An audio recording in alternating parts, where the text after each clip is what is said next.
for me to have Mike O'Hearn on the show. He is probably, or arguably, one of the greatest fitness superstars, entrepreneurs on earth. You heard me correctly, over 500 fitness covers, and he's second to only one other person, and that's Arnold Schwarzenegger, which is ridiculous. What is it that you're the most proud of currently today?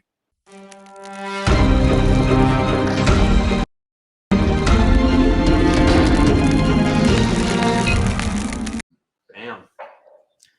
All right. Listen, everyone, whoever's watching through video, who's ever listening through audio, this is a person. And, you know, just to cut to the chase, every intro that I have for the show is welcome back to the Julian J. Franco Show, a show where I bring to you people who are genuine, not only in front of the camera, but behind the scenes. And as I was getting to, this individual, yes, is very famous, is a public figure, well known by millions of people, but I had the beautiful opportunity of spending time with him countless times when I was shooting video for him.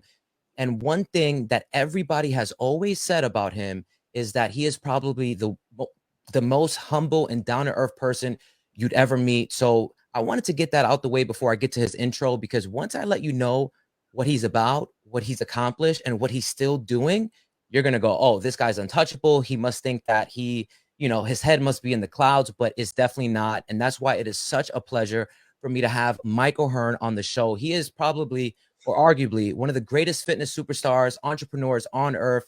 And Mike O'Hearn, he comes from a big family, you know, 9 brothers and sisters, and he's the youngest. So that's interesting. That's a crazy family dynamic. And he began competing in bodybuilding, powerlifting, and martial arts at the age of 13. And I want to go slow with this because people tend to just fly through his intro because there's so much. Literally, I wrote a book on what he's accomplished. So, you know, by the age of 15, he won the teenage Washington State competitions in all 3 sports. And just to brag a bit more about him, he's been on over 500 fitness covers. I'm going to take a deep breath. You heard me correctly, over 500 fitness covers, and he's second to only one other person, and that's Arnold Schwarzenegger, which is ridiculous. And not only is that his last accomplishment, he's also an actor. He's been in many of your favorite television shows. He's the face of many supplements, 4-time California powerlifting champion, 4-time Mr. Natural Universe. He was an American Gladiator, the innovator of power bodybuilding, and so much more. So Mike, I actually want to give you a chance to talk on the show because I can just keep on and keep on. So my first question to you, Mike, you hear all these great things about you. When you're in your office, you look around, all you see is trophies and magazine covers and supplements. What is it that you're the most proud of currently today? Oh, geez, that's my son, and my involvement with pups and animals, and just staying grounded too. Just it's interesting you said that, because you're one of these guys. Like when Mona describes you, when we talk about you, Mona describes you. She's just like, you're legitly who you are, but you're always that kind of guy that's always.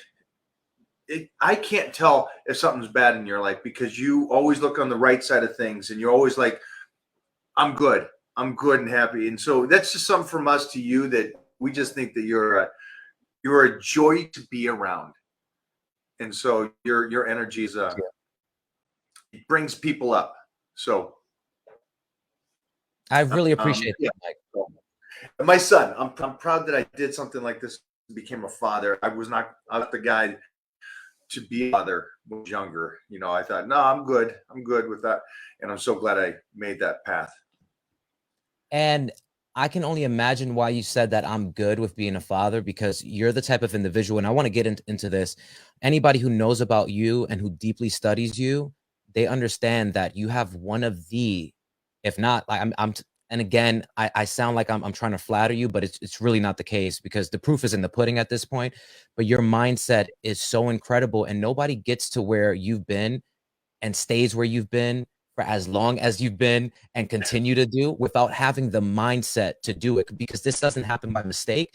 So I can only imagine, hey, in Mike's mind, Mike's like, I can't be a father because I'm a father to millions of people all over the world, you know, through my dedication to my art. So what made you decide, hey, you know what, I'm going to take the chance and I'm going to become a father? I think it's a combination of 2 things. One is definitely the partner, the baby mama that was like the first step. And I'm glad I waited. I'm an older father, and I'm glad I wasn't a young father. I wouldn't have been able to accomplish what I accomplished that way, or my life would have been much different. But I was a much more mature person at this stage, and having somebody, I think there's a difference, and I know this is outside of fitness and all that in life, but there's a difference between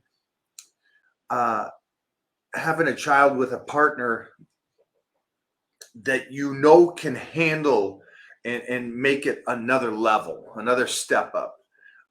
And so I know a lot of people, I would have been one of those people that at 20 goes, oh, I'm in love with this girl, I want to have a child with them. Instead of going, I have somebody that could be a great mother. And I think Denzel Washington said it the best. He says, looks, personality, all that stuff is great, but that's going to be the mother of your child. Is she that quality of a person that could raise somebody and with or without you? Because life's not guaranteed to anybody. And so that was another big step. It's like, so that was one of the biggest steps. And then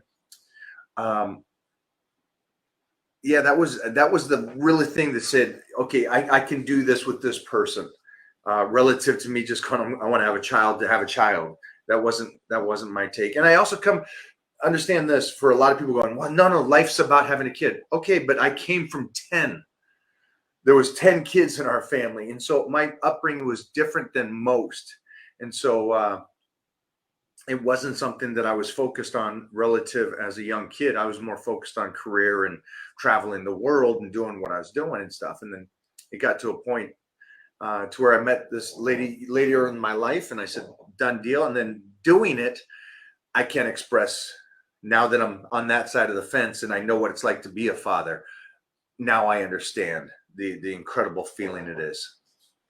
I totally hear you. And it's a beautiful thing because you're so right. When you're in your early 20s, you meet a girl, you're like, oh, I love her, she's the best. And then you want to make a long-term commitment to have a child. And then, like you said, with Denzel, after a while, you realize you made a huge mistake. And that's not something you want to make a mistake on. But, everyone listening right now will kill me if I don't ask you this. And it's going to sound a little vain, but I just need to. You are a very good looking individual, right? You have almost everything. Oh, a movie star, right? If people don't know you from the fitness world and they saw you walking down the street, I'm sure you get stared at 24/7 because they're like, oh my gosh, that's Superman, or, that's a Titan. Like, they have that. So my question to you is, what made you decide to settle down with Mona? So it's a two-part question. How in the world did you meet Mona? And then number two, at what point did you go, you know what? I'm going to put my horse blinders on and I only have eyes for her now?